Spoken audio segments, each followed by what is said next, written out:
Nitro Express rifle. Parentheses. See also. Rifle. A break-action, double-barreled rifle, ideal for hunting large game in the Nitro Express, was often used by British colonials on elephant hunting expeditions. It is similarly effective in bringing down buffalo, bear, and other large game found in the Americas. Though the Nitro has a short range, its shot is incredibly powerful, with an equally powerful recoil. The Nitro Express is actually named for its cartridge, called as such because of the bullet velocity, which is fast as an express train, according to James Purdy, coined the term. And because the propellant used is cordite, which is made of nitrocellulose and nitroglycerin. Unpublished manuscript. Bad as They Seem. Author, Aidan Collins. Undated. Bleached paper. Typewritten. 8.5 by 11 inches. 12. The visions continued. Then did not sleep, but tossed and turned as one caught in a nightmare. She fell into a restless sleep, lying unconscious for hours, days. Her vision writhed with snakes, echoed with hissing. Inside of the vision, the world shook and shimmered around the edges. Mud, blood, fog, and shadow, movement and explosions, gunshots and screams run through the darkness. Hope you don't trip. Hope their bullets don't pierce your skin. Hope you make it out alive in spite of your waning strength. The odds are not in your favor. The odds have never been in your favor while you play the game. You press your back against the thin boards of a shed, not knowing if it harbors your own angel of death, not knowing if some hidden gunman prepares to write your finale and send it express. You hasten your reload, your rifle, wary of the sound of metal on metal as you slide a cartridge into the chamber, and you take a small syringe out of your coat pocket, raising a sleeve and sending the point into your arm with a sharp thrust. The solution takes effect quickly, and you feel invincible, euphoric, giddy, prepared. You raise your gun, run, and you run, and you run.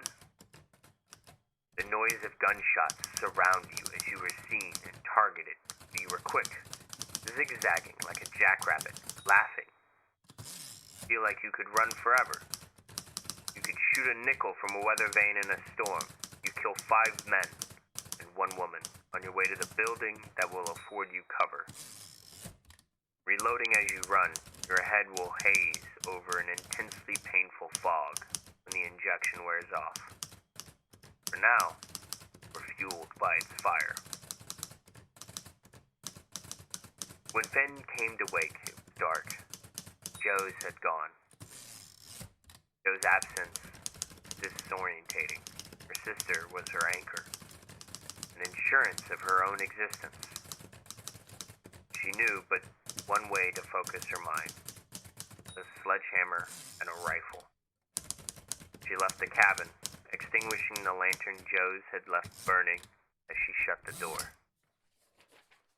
There would be monsters in the swamps tonight. She would find them. Unpublished manuscript. Bad as They Seem. Author, Aidan Collins. Undated.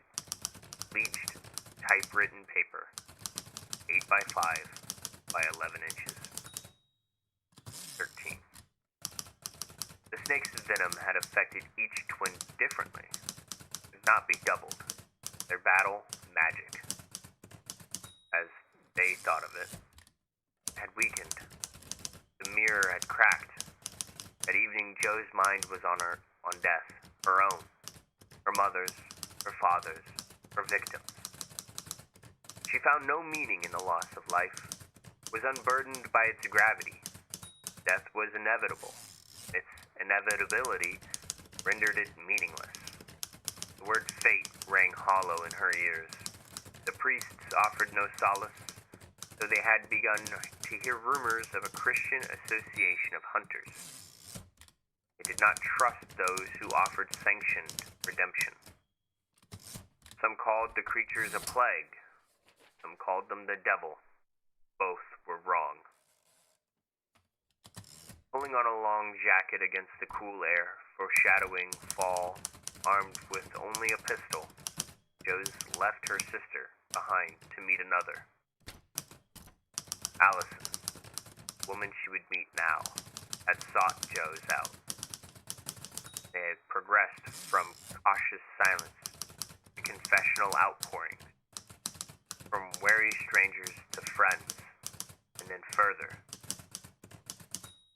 Camaraderie existed among hunters, but connection was taboo. Like children left unnamed until they survived their second birthday. Hunters preferred not to name, which is to say, preferred not to know.